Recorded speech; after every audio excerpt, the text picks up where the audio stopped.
Good evening.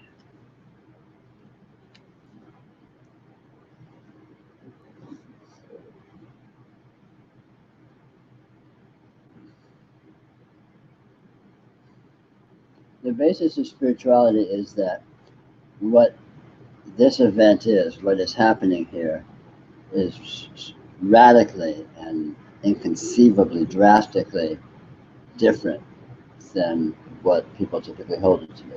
A consensus reality interpretation of what one's being is, of what one's experience is, of what the world is, and all of this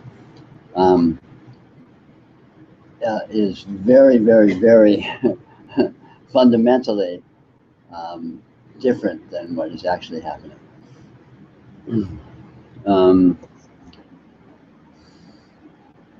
In actual practice, this isn't too much of a problem because obviously people get through their lives living according to this gross misinterpretation that most people live under, and they manage to get born and go through their various stuff and then die, and it all sort of has its nice occurrence.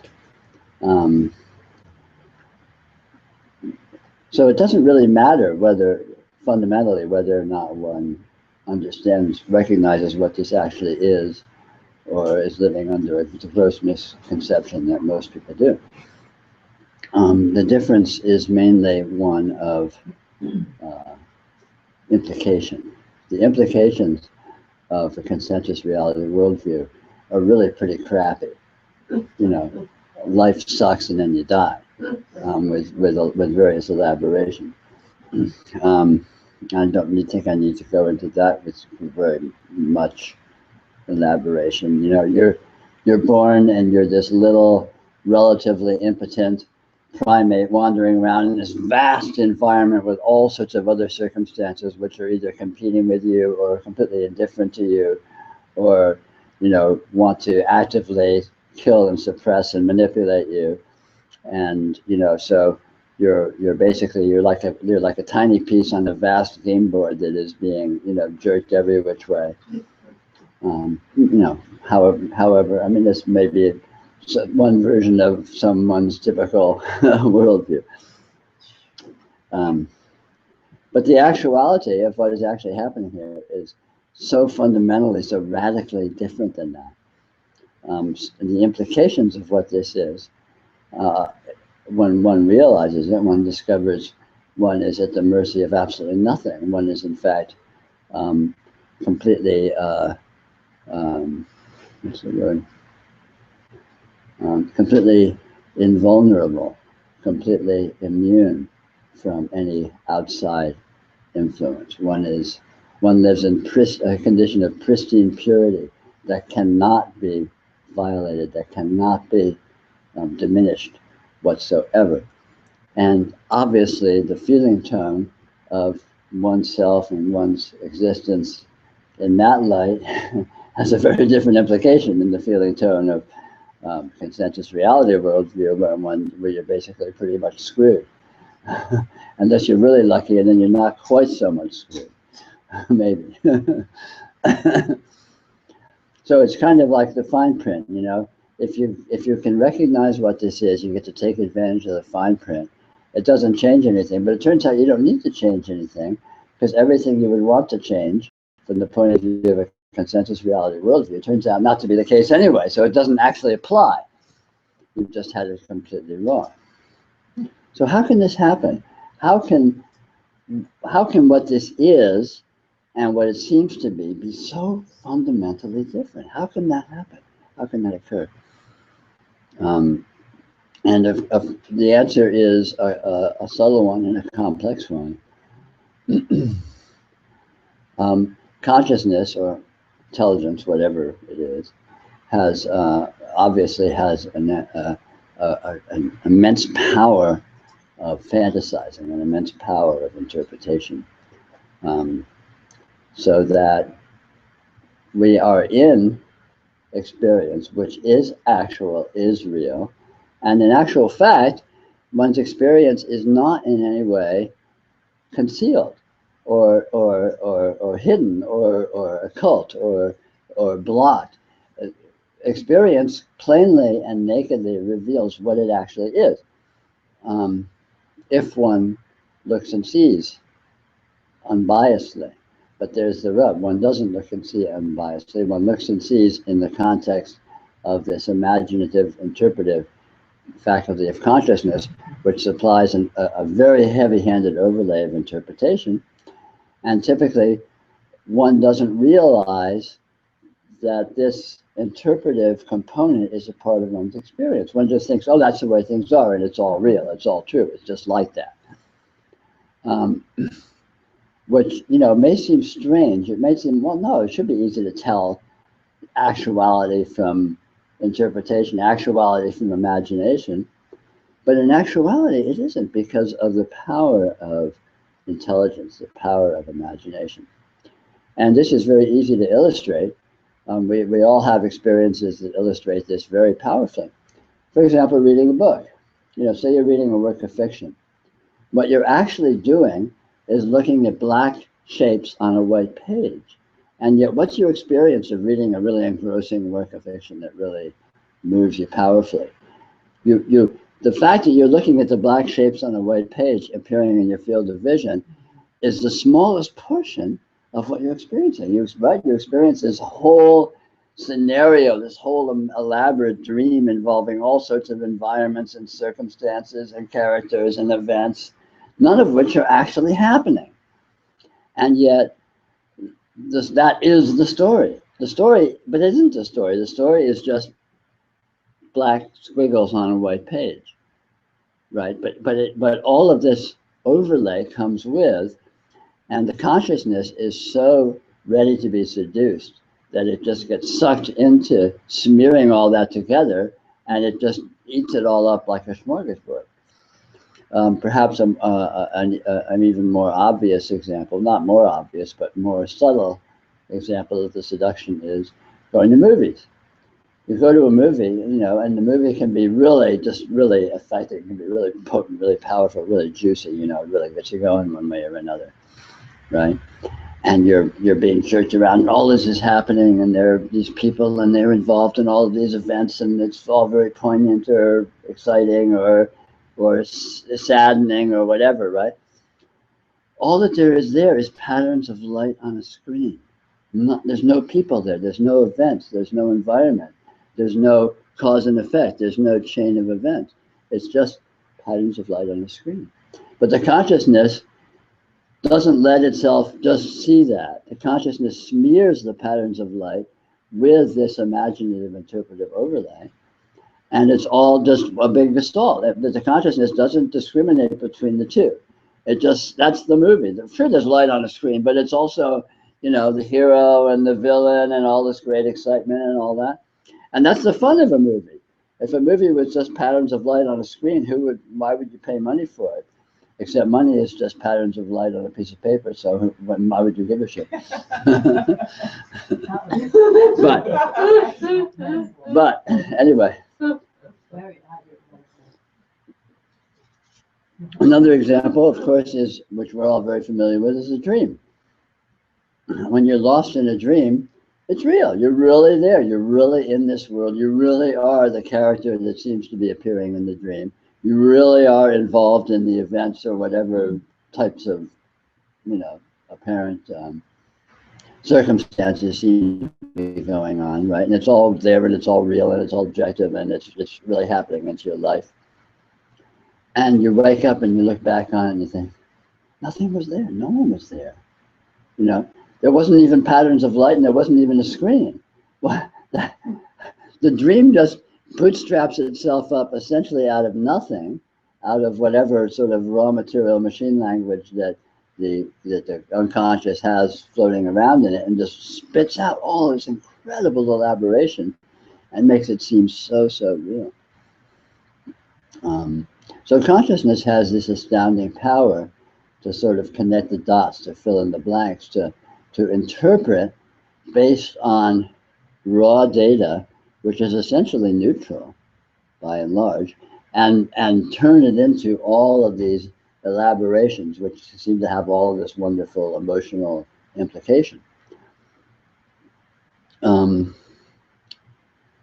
And what it's hard to realize, apparently, what most people don't seem to realize, is that in the consensus reality worldview that most people, whatever that is, if there is such a thing that people hold, is essentially exactly the same thing. Mm-hmm.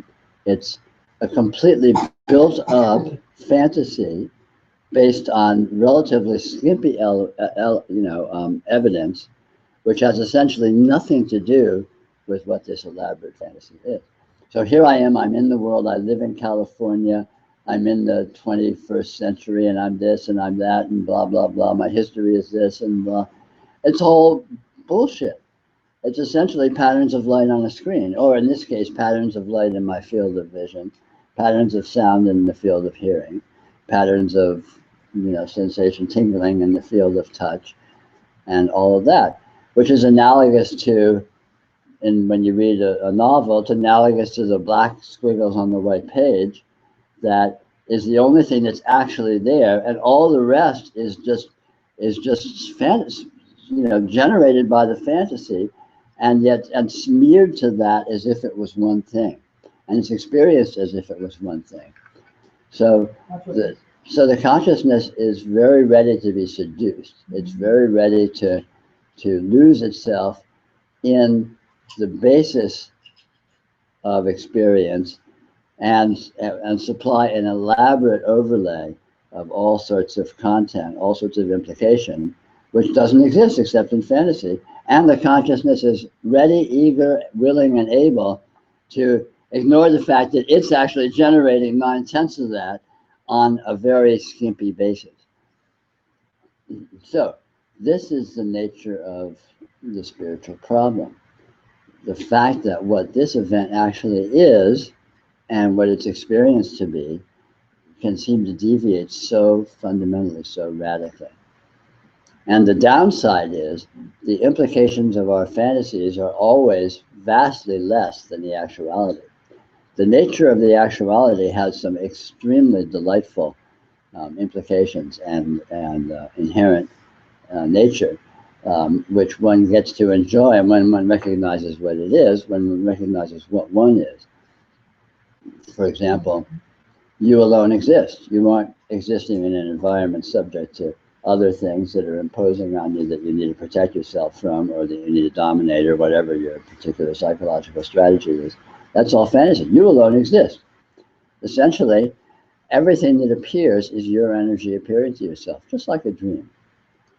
So, well, but that feels different, doesn't it? If you could feel that, if you could feel your experience as being that, what would that be like? How different would that be from the normal mindset, Another thing, you don't depend upon anything. You aren't, there's nothing that's doing this that is making you its bitch. There's nothing that's doing this that is controlling you, that is imposing upon you, that is subjecting you, forcing you to be passive to its active. There's nothing like that. This is bootstrap. This actuality is bootstrapping. What you are is bootstrapping itself up out of its own nature. Very much like a dream. In fact, if you look at what a dream actually is, you're looking at it very much what this experience here actually is. Which is kind of handy because we're all very familiar with the phenomena of dreaming, and we're all essentially familiar with what a dream is, at least to some degree. And in actuality, what's happening here is precisely the same thing. Now, your average person sitting here hearing this would say, well, that's crazy. What do you mean? I'm not asleep. I'm awake. This is real. This is the real world. It's not a dream. Oh, okay. And it's easy to hold that, and it's understandable why one would assert that. But in actuality, it's not true. And it's possible to discover that it's not true. And the evidence that it's not true is plain to see, readily discoverable. It's not even esoteric or hidden or requires some elaborate training or brainwashing or something. On the contrary, just look very closely at what makes up your experience, and you will discover these qualities. you will discover the instantaneity of experience. Experience only exists now. It's like, bang. That's pretty weird. So the entire universe only exists as this instantaneous flash of nowness that is right here, right now. Okay? Look at your experience. There's no there. There's no then. There's only here and now. You go outside and you see the sun, you're seeing it here. You're not seeing it there. Where's there? There is a euphemism for here in your experience. You see me talking, you're seeing me here. You know, oh, but you know, you're someone else. I'm me and you're you and you're different and I'm over here and you're over there. I'm an apparition in your experience as far as you can tell. You cannot verify that I have any existence except as an apparition in your experience. If you exist, I don't know. Because you're just an apparition in my experience, and I can't know if you exist as anything more than that. I can hypothesize that maybe you do in some strange way, but I can never know that, so it's irrelevant. It's just a theory. It's like how many angels can dance on the head of a pin. It may be that every subatomic particle is a sentient entity, but I can't know because as far as I'm concerned, they're all just apparitions in this experiential field. Of course, interestingly enough, me, Peter Brown, is likewise an apparition. This body is just an apparition. The personality is just an apparition. The mentality is just an apparition. The emotions is just an apparition. So even my subjective nature, my individuality as a human being, so-called, is just patterns appearing in this experiential field. So the only actuality is this present experiential field, which is here, within which all of these strange instantaneous patterns appear. And the patterns constitute the field, and the field constitutes the patterns, and the idea that there's patterns within a field is an accident of semantics. It's an accident of the structure of language, because actual patterns can't be found separate from the field. A field can't be found separate from the patterns.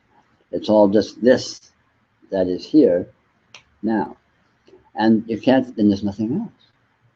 There's here, now, this, and that says it all. And another very powerful aspect of experience that is completely obvious to examination is it's unresolvable. You can't pin down precisely what any experience is. Exactly what color is anything, exactly what shape is it, exactly what, you know, any quality, when you look very closely, it's all very weird. First of all, it's continually changing. Everything is subtly or grossly changing continually. Experience never repeats itself and always changes, absolutely globally across the board. So you can sit in the same room, non-moving, for 24 hours, and every instant of your experience, you'll experience something you've never experienced before. Completely, every aspect of it. And you may say, oh, well, that's splitting hairs. You know, it's just, nothing's really changing. It's just like fineness of the light, or, you know, I blink or whatever. But that's spin doctoring. In actual fact, the momentary experience is always unique and never repeats. Exactly what you're experiencing now, you have never experienced any of it before. You could have been in this room 1,000 times, and you could say, well, what I've experienced every time in this room is pretty close to the same. But pretty close to the same is a euphemism for entirely different. Almost the same is a way of saying completely different. You know, if it's not the same, the same means the same. It doesn't mean almost the same, or kind of the same, or sort of the same. And so you might say, well, gee, that's getting awfully precious. That's getting awfully nitpicky, splitting hairs. Look at experience, and you'll discover this continual morphing, this continual changing, that sometimes is gross and catastrophic, sometimes very subtle, but it never ceases. It never stabilizes. It never actually becomes coherent. So exactly what color is anything? Well, you can't tell, because whatever color it is, it's already something else. You know, it morphs, it shifts. You move your head a 32nd of an inch, and all of a sudden the light is different on it. It shifts, whatever. Who knows? Or the blood patterns in your retina get different, and I mean, who knows? But the fact is, experientially, everything is continually slippery, continually morphing, continually unstable. And this is not philosophy. Look and see. This is just plain perception. This is the way perception works. Those of you that have heard me talk more than once have probably heard me say this a bazillion times. A very, very simple experiment you can take to investigate all this stuff. Sit in front of a blank wall. It doesn't have to be big, even just a few feet of a blank wall. It's just well lit, and just sitting there, and just sit in front of it for a minute or 5 minutes or 10 minutes, and just don't move, and just, you don't need to like get intense about it. Just relax, but sort of gaze at the wall without shifting your eyes. Relax. Don't get obsessive about it. Just look at the wall without shifting your eyes. Just looking at the same place, and just watch your experience for 5 minutes or for 10 minutes. And after a few minutes, you'll think someone dosed you with acid, because there's this flickering and this fluttering and these flashing colors and all of this activity and dynamism. I'm just looking at a fucking blank wall. Where did this stuff come from? But what one is doing is just sensitizing oneself to what all experience always is. I mean, this is an example in the visual field, but you can perform an analogous experience in any sense field or in your mentality or anywhere you want. And one of the interesting ways in terms of perception that consciousness skips over this obvious fact, this obvious extreme dynamism, is by jumping of attention. Consciousness, perception ordinarily doesn't actually look at anything for very long. And again, I'm using look, which sort of implies field of vision, but this applies across the board in the experiential field. Typically, I'm sitting here and I'm looking at the room, but actually I'm sort of looking here and looking here and looking here. The eye sort of dances around. And so it's like taking a bunch of snapshots. And so in the quick flash, it seems to be very clear and stable and not going anywhere. And so basically I'm taking a bunch of little instantaneous snapshots, maybe, many every minute or every second even. And so they seem to be stable. But if you actually settle your gaze and look, and again, you don't need to be obsessive and tighten up and just relax and gaze steadily. And again, this is a visual field, but it applies across the board. Let your gaze steadily without letting your eyes shift. You'll notice something very interesting happens. Whatever you're looking at softens. It gets, try it. I mean, it's very simple.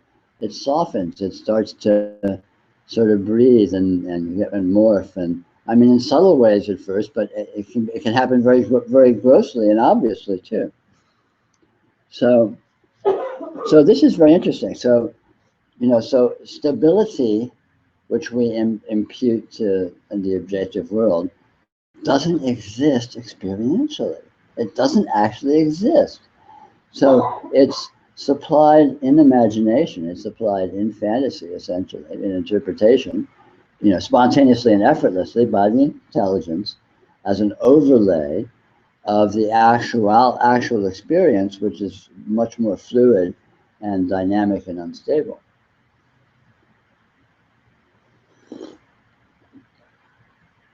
So these are just some examples of the ways it's possible to look at your experience and discover how obviously and explicitly and overtly it deviates from what we usually think that it is.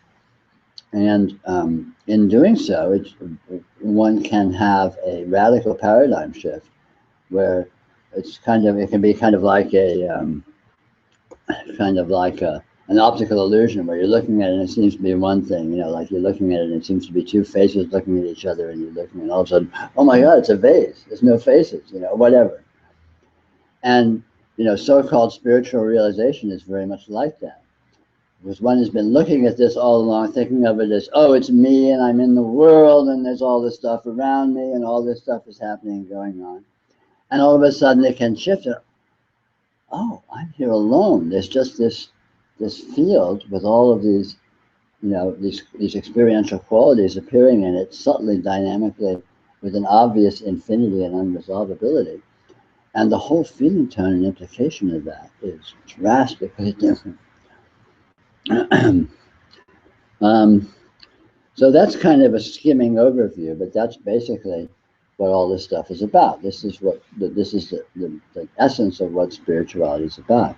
It's about discovering the fact, and it doesn't rely upon theories or gods or Hindu names or, wearing funny clothes and learning funny handshakes or something. It just is based on the fact that what this actually is radically different than what most people are used to thinking it is.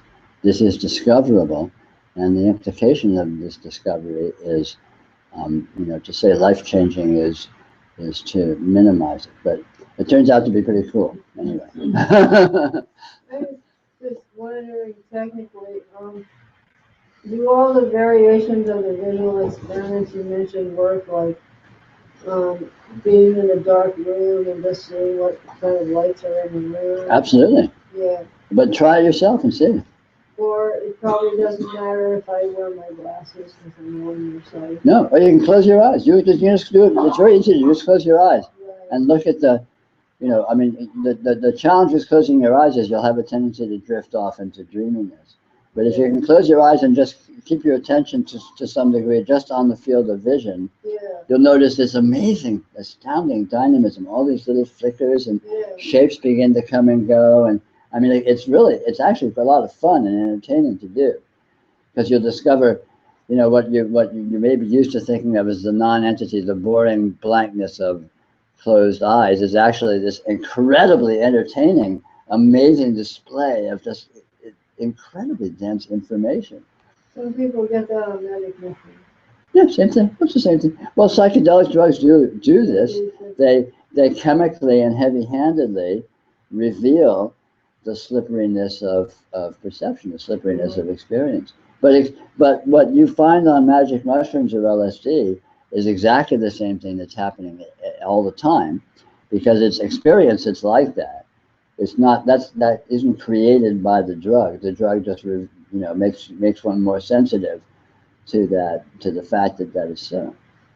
And again, this is not theory or philosophy. It's very easy to discover, for oneself that this is the case. So does the drug like LSD or mushrooms, does it enhance the inner mind's reality relative to the perceived world? No. Oh, okay. It across the board elevates your sensitivity. Oh, okay. It's like turning up the volume. Turning up the volume. Yeah, I'm familiar with changing my volume. Yeah. I mean, everyone is. Yeah. It's something that we all do all the time, and we all do it very, intuitively. So you're just saying it's easier when you're looking at a solid color because you're not very observant. Yeah, it's because it's easier to trick yourself because of this, the power of the perceptive mechanism in using this dancing around of attention to create, paradoxically, the instability of attention creates an illusion of greater stability of what's being perceived. It's very opposite. If you actually look at anything, another good experiment you've probably heard me talk about, look at your face in the mirror for like 2 minutes. Just gaze at it. Don't let try not to let your eyes dance around. Just gaze at your face in the mirror like this. And after a couple of minutes, you'll think, Jesus Christ, what is this weird thing I'm looking at? Whereas if you just look at your face in the mirror like you usually do and you sort of glance around, your eyes are actually taking little snippets. They're sort of moving around, little micro movements, micro focuses.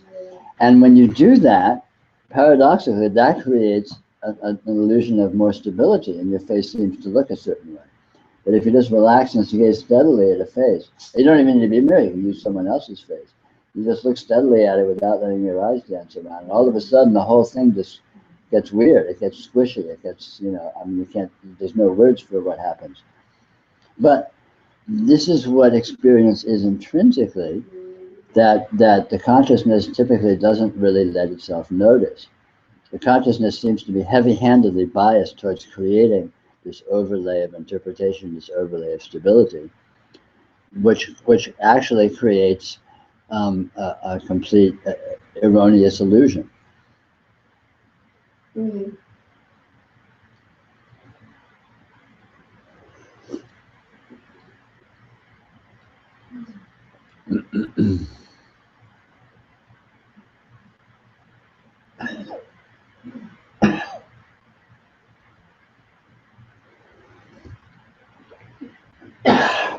And you know, I mean, I've been talking sort of more about the sensory aspects of experience. It gets even more slippery when you start looking at mental aspects of experience, which are actually exactly the same. You know, thought and imagination are equally these very unstable. I mean, we're used to thinking of them as unstable, and yet we don't really notice how unstable they are. You know, we think, oh, if I think this thought and it's the same thought I thought yesterday, it's the same. Whereas in actuality, it isn't. You know, the uniqueness and the slipperiness and the actual instability of actuality of experiential phenomena applies across the board. It applies in mind. It applies in imagination. It applies in every which way. And then one discovers that basically one is living in like a remember old-fashioned TVs when you would turn them off. You know, when you weren't getting a program, there'd be all the snow. That's basically what your experience is.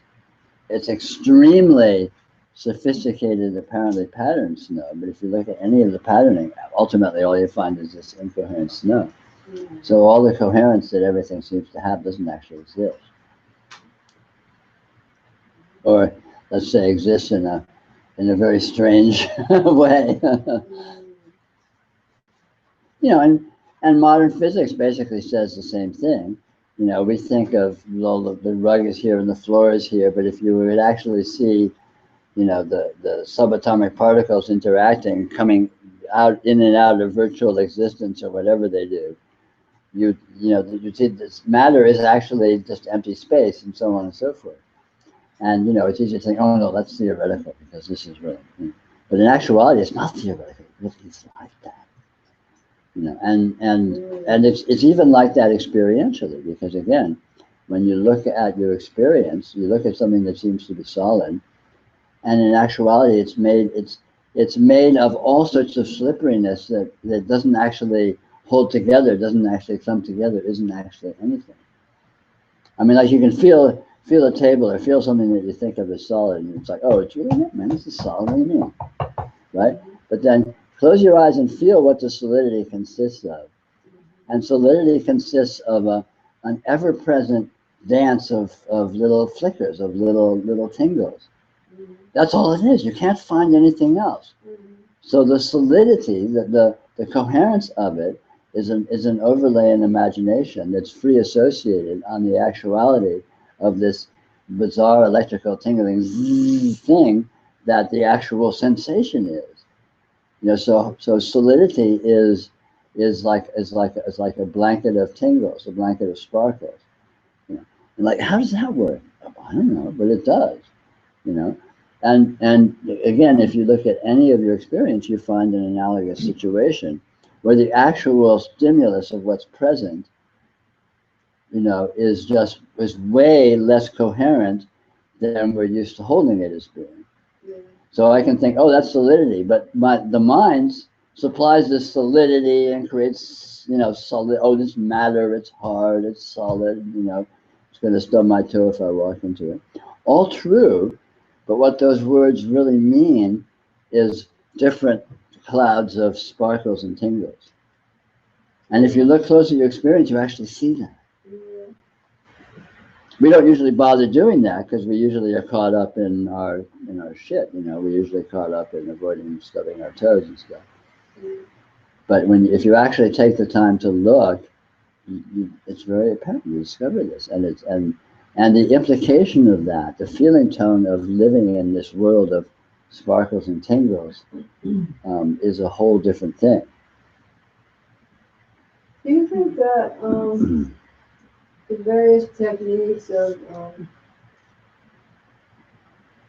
suggestions that various ways of acquiring suggestions that one create a more positive reality, is that, well, I guess you'd have to say that even knowing that, let's say you see a internet program with a hypnotherapist about creating a positive reality, but you're saying all that stuff is arising in consciousness, but I'm trying to say, is that trying to guide one's reality in some fashion, does that limit it, or is that just another one of the levels of meta program where you're just digging into an unknown reality and making stuff up? It limits it very heavy-handedly, less from trying to guide it, but more from the unconscious assumption that it needs to be guided, that you're starting from. If you're trying to create a more positive environment or life, you're starting with the root assumption that it's less positive now, which is not true. So that's the problem. So by trying to improve it, you're actually reinforcing the idea that it needs improving, that it sucks, and that's the problem, is what you're holding it to be. So this is the downside of all sorts of self-improvement and trying to change your life and trying to improve your life and affirmations and all this stuff. And when someone makes an affirmation, what they're really affirming is its opposite, because the affirmation wouldn't need to be made unless it wasn't the case already. So you're holding it's not the case, so therefore I have to make it. Every day in every way I'm getting better and better implies that I'm not better and better now, right? And by saying that, I'm asserting, I'm reinforcing that notion. So it's like an affirmation addict would be like a food addict. Well, sure. Any addiction is all the same. One better affirmation, because my affirmations aren't quite working, and I have to kind of reconfigure my mind with better affirmations. But this is normal. This is normal human functioning. It's a gamesmanship where you're trying to upgrade your version of things one way or another. Right. Whatever. I'm trying to be more popular or more wealthy or more safe or more healthy or more whatever. Fill in the blank. And so there's a lesser condition and you're trying to get a more condition. Or if you're really perverse, there's a more condition, you're trying to get a lesser, if you're a masochist or something. But at any rate, it's always this gamemanship where you're trying to, move from one condition to another condition. But none of those conditions actually exist.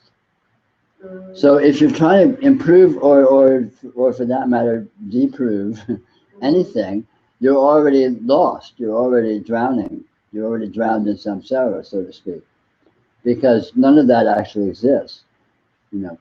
What's spiritually powerful is to discover that spirituality is unnecessary. What's spiritually powerful is to discover that what you think is the case is not the case, so it does not need to be fixed, it does not need to be transcended, because it doesn't even exist. It's just a fantasy. It's just a crazy psychotic fantasy that may seem to be present. Because this is so radically not what anyone can think it is. It's not even not what you think it is. Or not what anyone thinks it is. It's not what could be thought, because what this is unthinkable. It's literally unthinkable. That what this is so slippery and so multidimensional, it cannot be captured in a coherent concept. For something to be thinkable, it has to be some degree of thisness differentiable from some degree of thatness. And if you look very, very closely at experience, you can't find any thisness or thatness. You can't pin down what anything is. So how can you think of it? How can you conceive of it? So any thought you have of anything, a conception you have of anything, is a caricature of it, an oversimplification. And it's very easy to see this in obvious cases like people. You think, oh, I know, so and so, I know them. I know who they are. So you have a concept of who they are, but they're not limited to that concept you have of them. They're always going to surprise you. They're always going to deviate from that because they aren't the concept. They're them. And this applies across the board to any and all experience. So no matter how sophisticated a concept you have of something, the thing itself is way beyond that. Yeah. So experience is inconceivable. Yeah. So therefore, any concept anyone has about anything is wrong. So as soon as you hear someone talking about anything, they're spouting bullshit. Anything. No matter how elaborate and precise and educated and well informed and well reasoned, it's all bullshit because it's inaccurate. Just because it's inaccurate. Not that it's wholly wrong, it's just not really like that.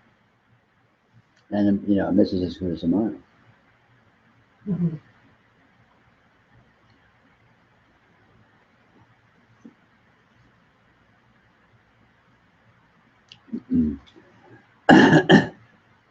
And if one plays with this stuff, if one comes to investigate one's experience and notices that this is the case, then one basically, it sinks in that one becomes free of one's conceptualization. It doesn't stop conceptualization. The mind keeps thinking and spitting out its bullshit.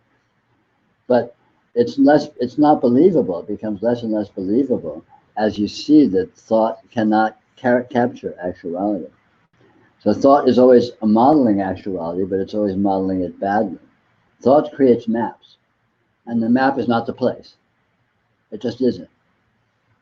You can have a really, really detailed map of New York, and you go to Manhattan and you look around, and it's like, wait a minute, that dog turd is not on the map. That dust there is not on the map. This bum walking down the sidewalk's not on the map. That crack in the sidewalk's not on the map.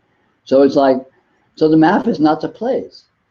Oh, but it's close. It's almost. But almost, again, almost means completely different. If you think looking at a map of New York is going to be like hanging out in Manhattan for a week, you're a crazy person, because it just isn't like that. It's just, no, it doesn't happen like that. There's no way of knowing that something does not exist at some place in the world. Well, there's no way of knowing that something does exist, because things are fantasies. All there is experience, and experience is it seems to be heavily patterned, but none of the patterns resolve into an actual pattern. So it gets even more fundamentally negating of that whole thing.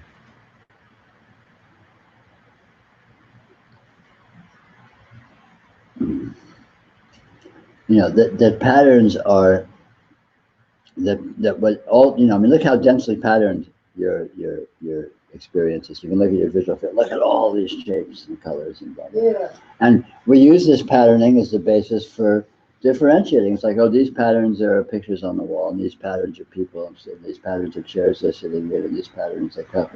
So we use that, as a kind of a quick rule of thumb to sort of navigate right through all of this field. Mm-hmm. But everything that seems to be a pattern, if you look really closely, is not actually pattern, because it's not stable. It doesn't resolve into a particular pattern. It's more like an implication of patterning, which is just a doorway to an infinite different versions of itself.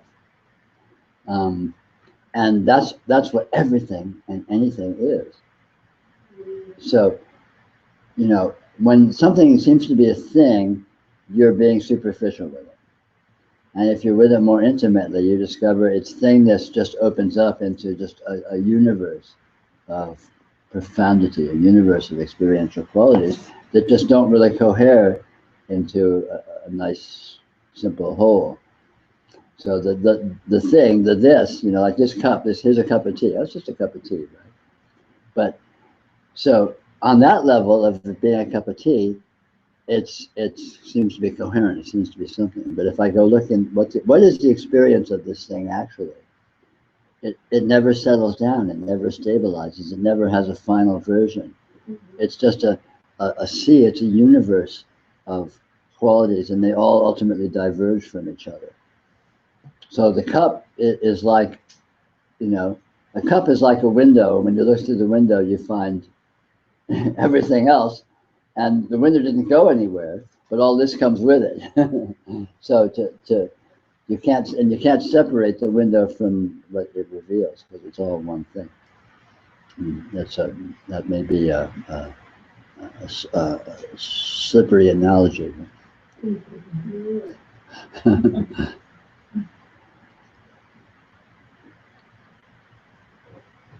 mean, basically, we're talking about infinity. Experience is fundamentally infinite. But, you know, for convenience, we sort of parse it down to finiteness. We parse it down to a finite version of it, a sort of a stick figure, like an icon. You know, so the experience of this cup is actually an unresolving infinity. But rather than being with it like that, we usually just collapse it down to like a snapshot of, oh no, it's just a cup of tea and blank. And so that sort of takes this unwieldy sea of unresolvable experiential qualities and collapses it down to a sort of a stick figure simplicity, which makes it more manageable. You know, but we do this with everything, including ourselves, including our lives, including our version of what we're doing here, including our version of how we do it. And it generates enormous inaccuracy. It generates enormous error. And so basically, who we think we are, we aren't. What we think we're doing, we're not. The way we think we're doing it isn't. And so we're basically crazy people. We're living a life. We think we're living a life. We think we're a particular person living a particular life in a particular way, and none of that is actually true at all. We think we're living it in a particular kind of world, and that is grossly not true either. But the powerful point is all this stuff is directly discoverable experientially. This is not philosophy or theorizing. You know, it doesn't require faith or you know, learning Sanskrit or something. You just look at your experience. Look up close and personal at your experience. It's always right here, so it's easy to examine. Just look at it, look at the details of what it is and the way that it is, and you will discover almost immediately that it's, wow, it's really pretty cool, and it's really a lot richer than I'm used to letting myself notice.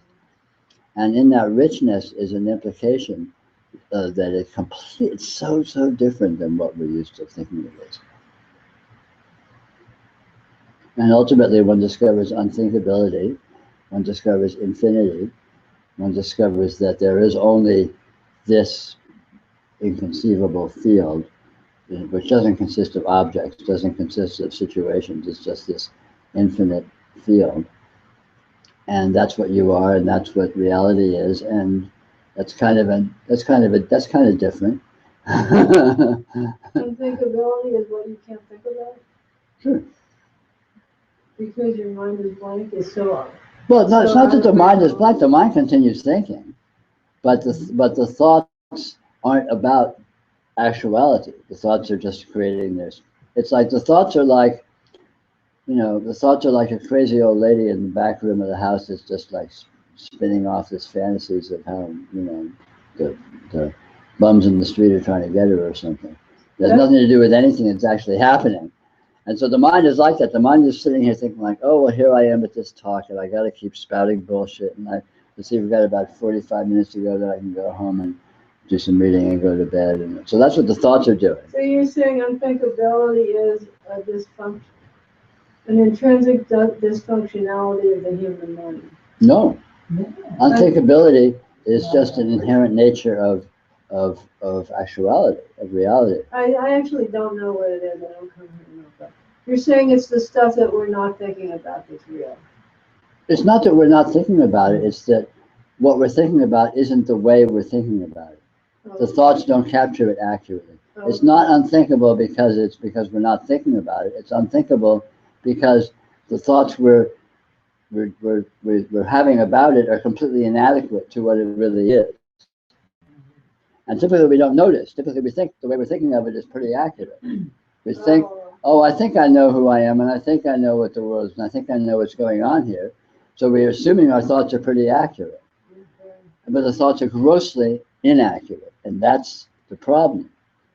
Because the way things actually are that we're not able to think about is really cool. And we're cutting ourselves off from appreciating and accessing that by being with it the way we think of it, which we think is right on and we think is accurate, but it's actually a very diminished, paltry, you know, poverty-stricken version of the real thing, which is so luscious and so rich and so free.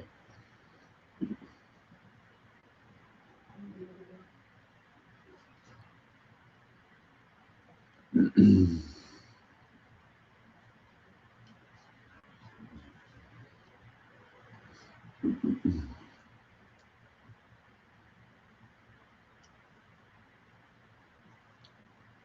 thinking of all these labels, being a therapist, you know, that people try to put on people. And, you know, people said, you know, oh, am I crazy? I said, I can't say anything. I don't know anything, you know. One person just kept bugging me. I said, well, maybe you could take a test. But what would you say to someone who says they're depressed? I would say that what's really going on is, you know, way transcends that. And even if you're depressed, there's an enormous amount of things going on in your experience which are not depressed. Mm-hmm. You know, depressed is never totally depression. Mm-hmm. Depression is again, is a sort of a heavy-handed overlay of of an enormous complexity. Yeah. And in that complexity, there's all sorts of qualities present which diverge from each other, many of which are grossly and overtly not depression. And by just identifying, by labeling it and then identifying with the label, you're just reinforcing, you're oversimplifying it, and which has the you know, sort of pragmatic effect of cutting yourself off from alternatives that are also present. You know, you could say, well, I have depressive tendencies which show up in my experience, and that might be a better way to describe it, because that gives you the option of, and there's also other tendencies which show up in my experience simultaneously.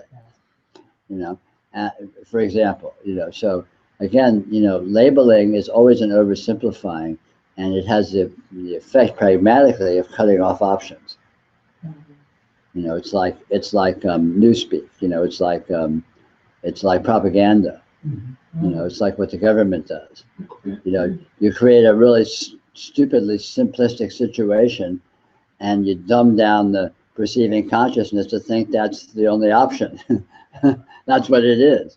Instead of, well, but the reality is situations are enormously complex with all sorts of variables and complexities that don't actually, you know, simply go into a simple thisness or thatness, usually.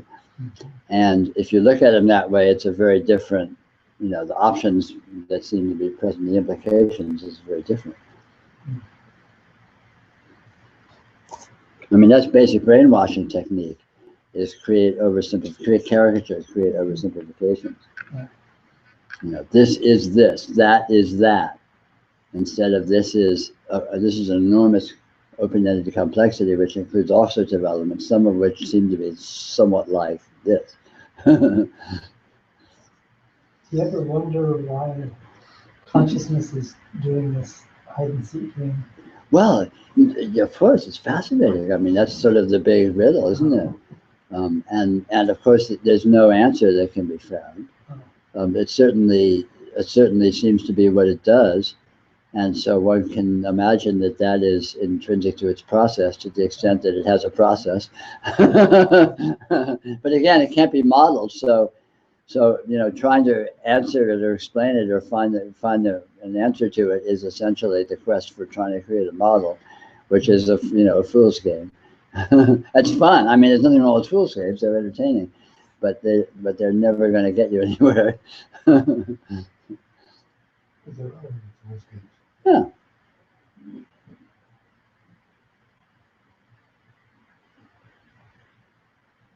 I mean, yeah. I mean, it's all very paradoxical, because the implication of all of this is that anything goes. The implication of, since you can't pin down what anything is, you know, so what do you do with that? Anything you do. Who cares? It's like, you know, you go to the movie, you're entering a fantasy that isn't really there, but so what? Enjoy the movie.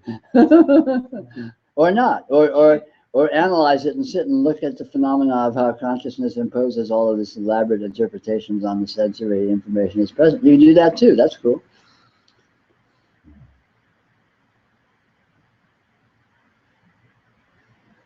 But the advantage of seeing more clearly and accurately the way this actually is that it gives you more options. It frees you up. you have much more freedom to approach it in whatever way you want, because you get freed from your constraints of the way you're holding it to be, which tend to imply I'm depressed patient, I'm depressed. It's like, so all of a sudden they're like in a narrow corridor, which means I'm depressed and their options are down. But if they're, gosh, there's these depressive aspects which seem to show up in my experience, they have, all of a sudden there's all these other options, because there may be other aspects that seem to be showing up too. And so all of a sudden, the walls are thrown back and your options, the playing field is larger, and so on and so forth. So one discovers freedom. One discovers, empowerment of being able to be with this in many different ways and not be constrained to have to be with it in a particular narrow, contained way, which is sort of the very essence of suffering, I guess. Subjectively, one might suppose.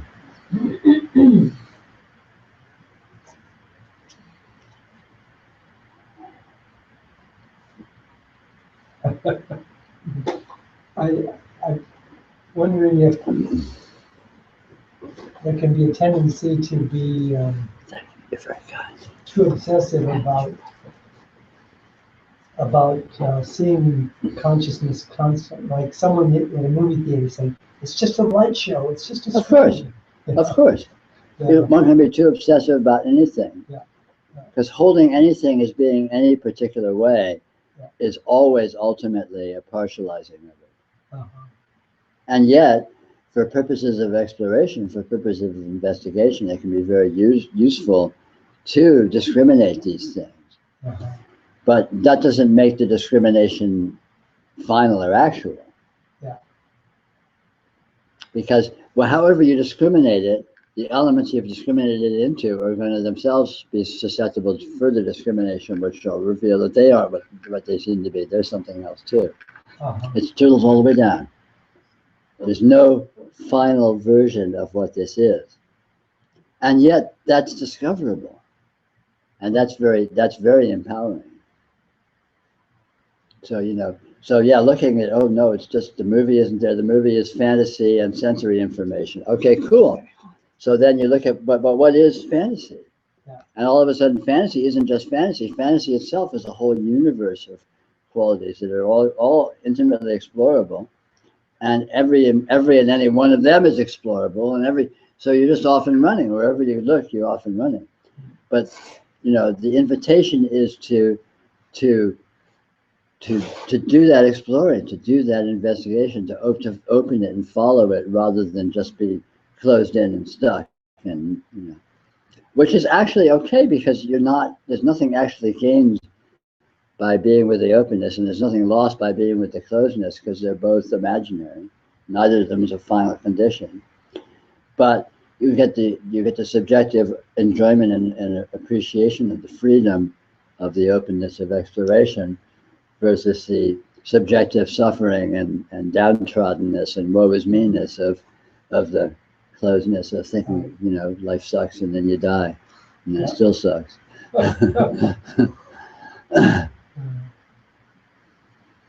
It's really just a matter of taking advantage of the fine print. It's like, say something more like that. well, sure, here you are in this world, and you're stuck in it, and you're subject to the slings and arrows of outrageous fortune, and life sucks and then you die. Except, then you read down to the fine print in the description, it says, but it's not really like that. In actuality, if you look, you discover that there's this amazing imaginative overlay, and that the actual phenomena of, there's nothing that exists other than the experiential field, and the nature of experience is intrinsically unresolvable, i.e. infinite, i.e. anything you look at turns out not to be that, turns out to be a moreness that consists of infinite other thises, none of which are that, all of which are infinite morenesses, and so on and so forth. So that's the fine print. You don't have to go there. You can just stop with the life sucks and you're screwed and you're subject to those things and arrows of outrageous fortune. But if you want to read down, you can go, well, wait a minute. All of that is really made of this, which is like open-ended freedom and infinity and transcendental, what have you. And so that's here too. So you can take advantage. It's like the tax law, you know. You owe 50% of everything in taxes, and but if you read down to the fine print, but you don't really. Just incorporate yourself or call yourself a church, and then we'll give you money, especially if you're a bank or whatever, right? Yeah.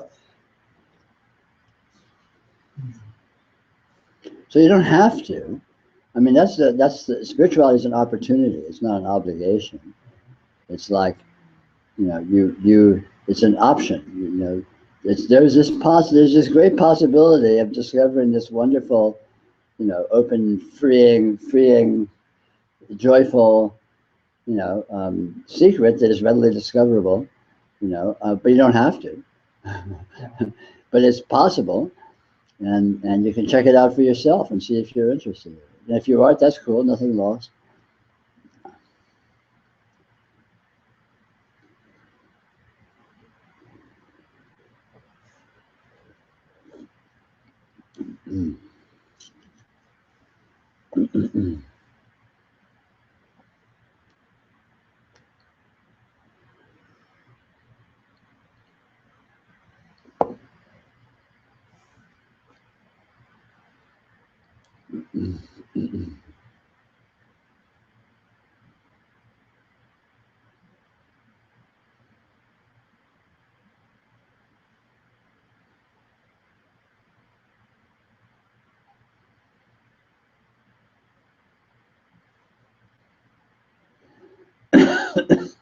Is there any way to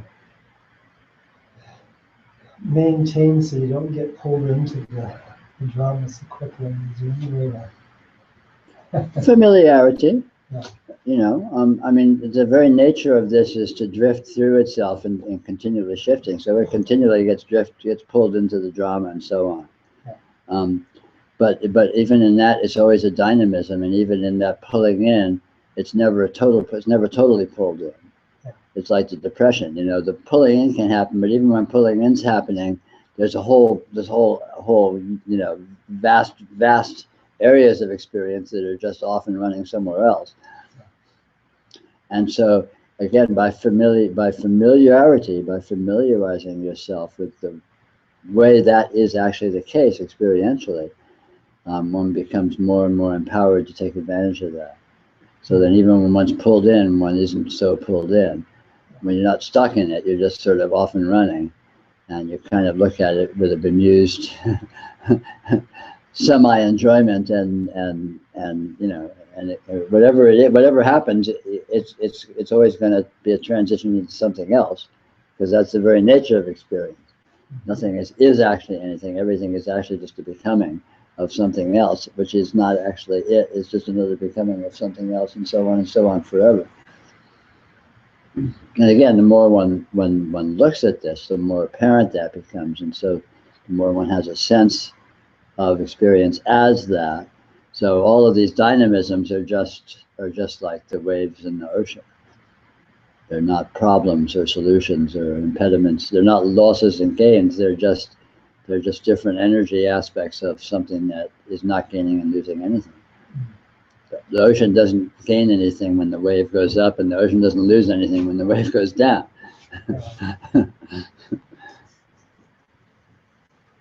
And experience is the same way. Fundamentally, what this is steady state. It doesn't gain or lose anything. What was the case when you were born is exactly what is going to be the case when you die, and is exactly what is the case right now. It looks incredibly different every instant, of course, but it doesn't actually gain or lose anything. It doesn't actually ever become less or more. Just like the ocean, the waves can go up and down. You can have a tidal wave, you can have the hurricane, but it's just the ocean just sitting there. It doesn't actually gain or lose anything, metaphorically speaking.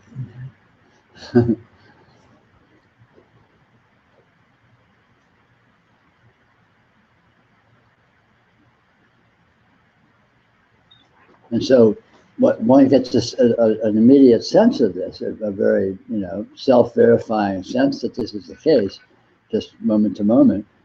And the more that is felt to be the case, as it is, the less these waverings and the continual tides and so on and so forth feel relevant.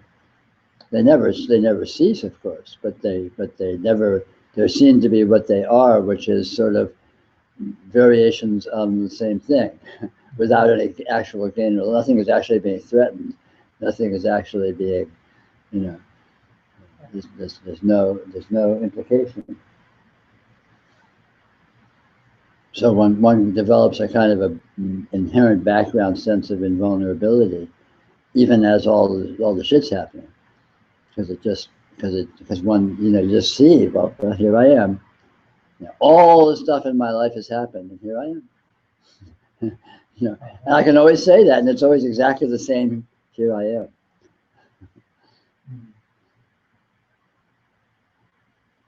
So nothing is actually gained or lost. You can be in horrific situations, or you can be in exquisitely delightful, ecstatic situations, and it's always still just here I am.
To me, the container in which depression arises is more interesting than what the interpretation is in the even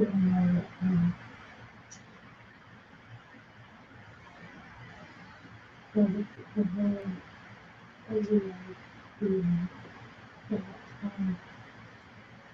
that the wilderness arises every second. Because that is constantly renewed. Every second is fresh all by itself. Mm-hmm. And it's like you're not doing anything. This energy has this amazing experience every second. Yeah.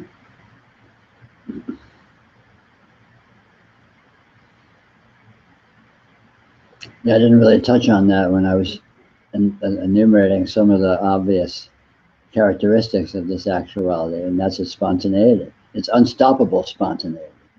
Try and stop the flow of events. Try and stop the flow of experience. And you don't need to do anything. It's absolutely effortless. It's completely spontaneous. The entirety of reality appears in all of its glory and detail, every instant, afresh, with zero effort, with zero process. It just, and that lightness, that spontaneity, that the effortlessness of that is delightful. It's, again, we see this in the dream. You don't have to work to dream. The dream just shows up. There it is. And all of its grotesque elaboration.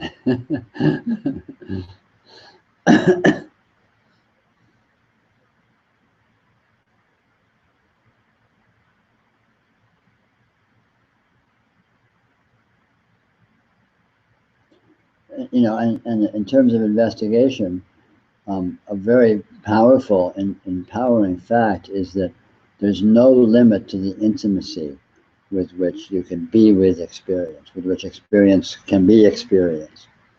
So, you know, there's no limit to how intimately and profoundly one can go into any experience, any particular experience or what have you. So, you know, I mean, the sky's the limit. It's not like you get to a certain point and then that's as far as you can go. There's no such thing as far as you can go.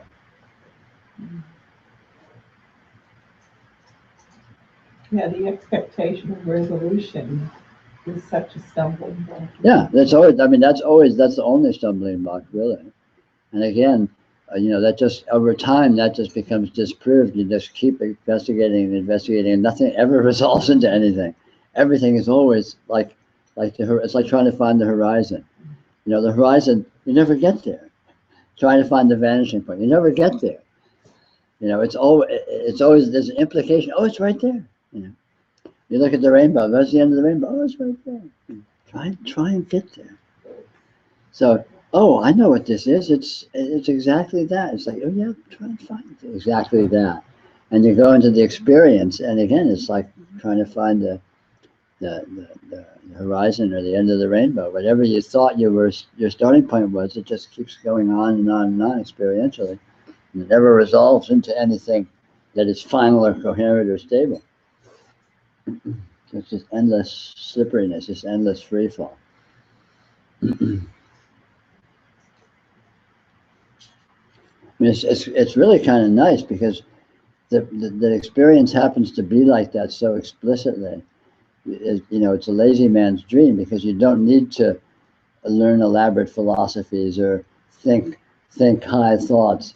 Just swim around in your experience, you know, which you're already doing anyway, and that does all the work for you.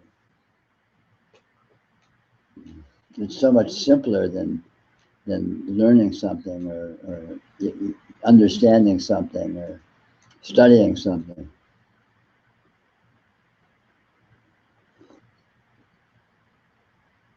It's really just feeling. You just feel experience. And, you know, and to experience is to feel. Experience is felt. Consciousness feels experience. You know, when you see light, you're actually feeling light. When you hear sound, you're feeling sound, and so on. And again, there's no limit to how intimate this feeling can be, how refined it can tune itself and engage and be with these astounding phenomena.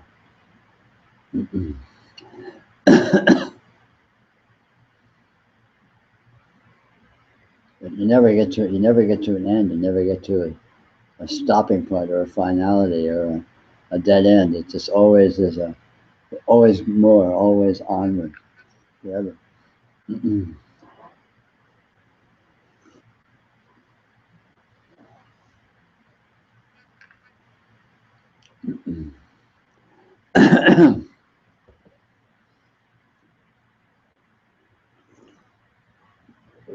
I say there's a beginning and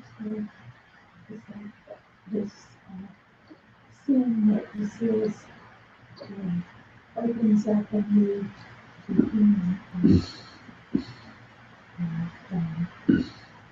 experience?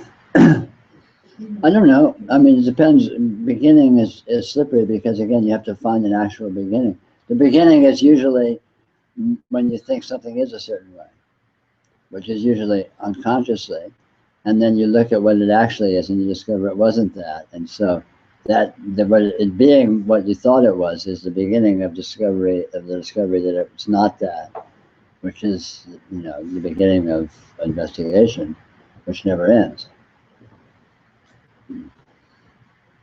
But it's not an actual beginning because if you look closely at that, it didn't really have any stability either. It wasn't an actual fixed event or a fixed point in time or an experience. It was just more of an arbitrary, you know, designation in this infinite field of morphing, so to speak.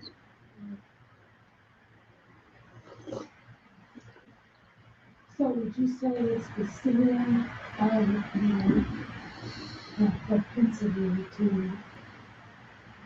repeat a viewpoint of the world in which you can interpret the world in a certain way? But you're actually seeing something really accurate, receiving. What about, you said it's, what is that? I mean, that is that, but then what about it? That's seeing what this is. Yeah, that's seeing what this is entering into your actual condition. Not that you aren't already in your actual condition, but it's recognition of that. What you're seeing. Yeah. So what you're seeing is the stuckness of. You're seeing the presence of mind which continually and unstoppably tries to generate interpretations of uninterpretable actuality, which is always present. And paradoxically, mind itself and its activity of interpretation is likewise an uninterpretable actuality that is mysteriously present.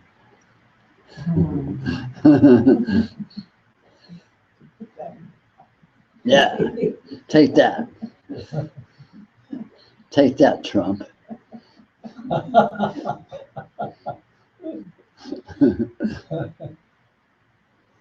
like to see you having a debate with Trump. Oh, boy. Well, you don't want to waste his time. Yeah, I'll be at the bar. Call me when it's over.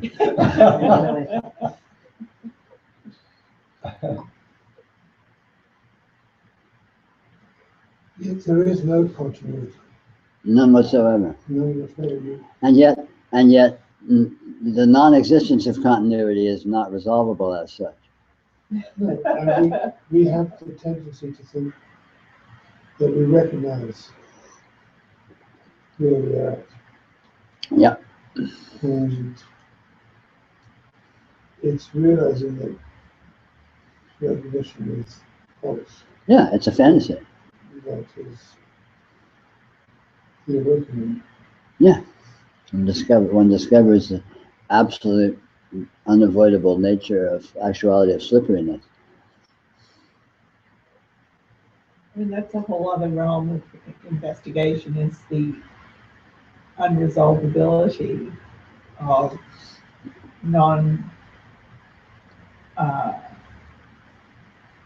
interpretability. Well, unresolvability is itself unresolvable. You cannot resolve that unresolvability is actually that. I mean, the weirdness of this. Throwaway line. The weirdness of this applies to itself. The weirdness of this is weird in weirdly. It's weird weirdly. So it's Completely mind-blowing. Yeah, it's mind blowing, and it's mind blowing that it's mind blowingly mind blowing. It's Not weird, comprehensively mind-blowing. Weird to the power of weird. It's its own seduction. It is the actual mechanism by which all this Yeah. appears. Yeah. Well, and that's sort of what that is, along the lines you were talking the other day about, nothing is not nothing. Mhm. And that it's easy to put it in the nothing category and then dismiss it, when in fact it's this very fine, engaged holding of itself that is endlessly interesting. Always the case. No particular quality or nature is findable or resolvable. So, something cannot be found. Nothing cannot be found. Looking cannot be found. Not looking cannot be found. Every and any thing or mode of engagement or functionality or posture of intelligence, it cannot actually be found. Cannot actually be resolved. It's actually being there. It doesn't negate its existence, but what it is not that.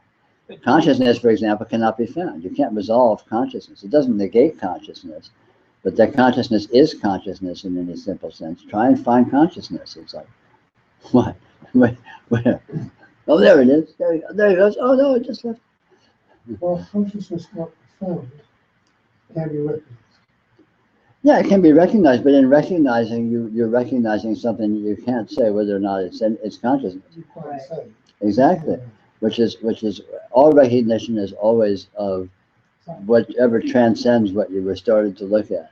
Yeah. You start looking for anything, when you find it, you find that it isn't that. Well, And that's what finding the it. recognition is that it is unique. Yeah, it is unique. It certainly is unique. But it doesn't resolve as unique. So would you say recognition is outside of mind, outside of interpretive mind? Yes. Because mind is an object, ultimately. Mind and thought and concepts are ultimately objects. They have no subjective nature. Mind doesn't see experience. Mind is seen. Thought doesn't see experience. Thought is seen. Thought appears as objects, or let's just say as an objective experiential quality. No actual subject can be found. Anything that can be found, anything that seems to be here, it seems to be here because it's showing up objectively. And recognition is always a property of subjectivity. So recognition can happen, but it's all very paradoxical because no actual subjectivity is findable. Because anything that's findable is objective.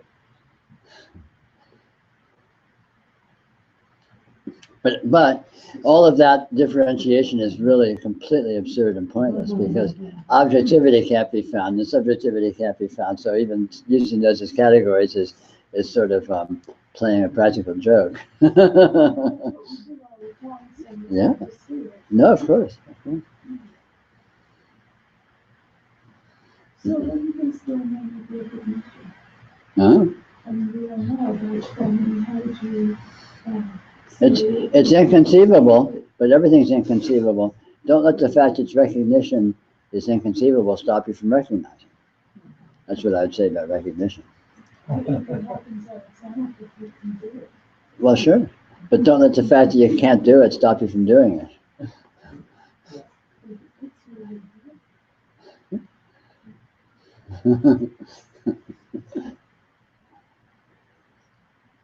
How can one person, so-called person, recognize itself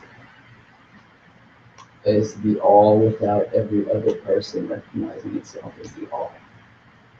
Because that's not dependent upon, recognition is not dependent upon any objective actions.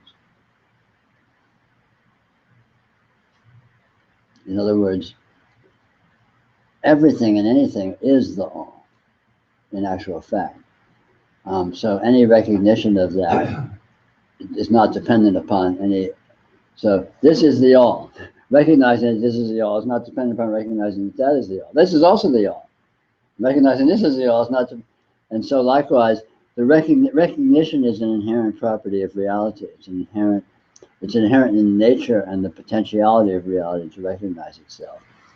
And since you are real, you can recognize yourself, which ultimately is the all, because the nature of what this is inclusive. When you recognize anything, you recognize everything, because the parts include the whole. Parts include what they're in, so to speak. So your recognition is recognition of everything. And anyone else's recognition is the same recognition of everything.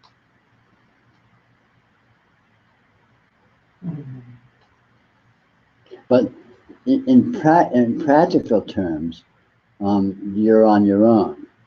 So what you do is not dependent upon anything other than what you do.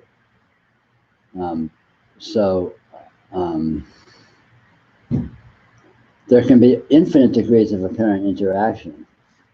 There can be infinite degrees of apparent influence and well, interaction is a good way to put it. but that apparent interaction will only appear to a particular subject, to you.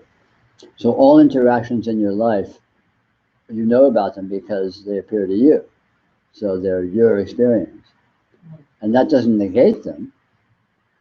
But whether what they are to them is their problem, so to speak, in practical terms, not so much philosophical terms or theoretical terms. But philosophy and theory is all just pie in the sky anyway, so who cares? Practice is what counts. Realization is not about theory, it's very much about practice. It's about letting yourself explore your experience and discover very intimately what it is, and it will show you what it is, because it is what it is. It's actually not hidden. And that is the basis of all spiritual practice. That's the basis of all yoga. That's the basis of the whole shmear. Even though much of it has incorporated a lot of unnecessary elements for social reasons, where people, adopt funny names and wear funny clothes and adopt elaborate ritualized behaviors and all. But in actual fact, none of that stuff is actually essential. You can do it or not, it doesn't matter, but it's not actually. But where the action is with the subject recognized. You recognize. And that can happen in any context. It's not dependent upon what cleothes you're wearing, or how you make yourself appear, or the words you use, or anything. It's about clear seeing. And so whether other people are clear seeing is irrelevant to your clear seeing, because your clear seeing is your clear seeing, and their clear seeing is their problem. And that doesn't mean that one can't act beneficially if one's. I mean, I'm coming here to these talks and all that, and one could suppose that I'm doing it to be, of benefit or something, which may or may not be the case, and all that's fine. But that's still not the point. The point is to see, and the only one who can see is you, as far as you're concerned. Every path is as unique as every finger print. Of course, everyone's path is absolutely unique. Because the littlest of things can be something that triggers recognition. They can have nothing to do with spiritual meetings or anything at all. They come out of that field. Absolutely. But everything has been Absolutely. to that. Sitting on the toilet can be a great place to meditate. What do you mean bring it down? What's down about that? I just don't. Anyway, on that's probably a good place to quit. Oh, that's it's all bullshit. No, it's all God. Well, yeah, so I'm sitting on the